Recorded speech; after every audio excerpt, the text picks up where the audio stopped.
купувањето време мислам дека не е соодветниот израз, меѓутоа од друга страна па ставањето се на коцка за да се почне патот на преговори без никаква гаранција потоа е исто така нешто што е неприфатливо. Затоа мислам дека треба да бидеме многу разумни и многу одмерени, да ги следиме работите како се одвиваат,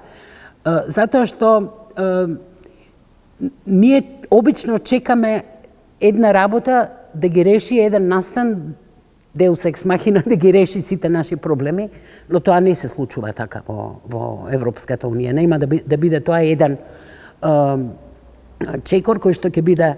одлучувачки. Значи, и во овој момент, да, се зборува се повеќе за квалификувано мнозинство во текот на процесот на пристапување, меѓутоа, реално, поддршката кај државите членки се уште не е доволна за да се премине и во процедура на такво нешто.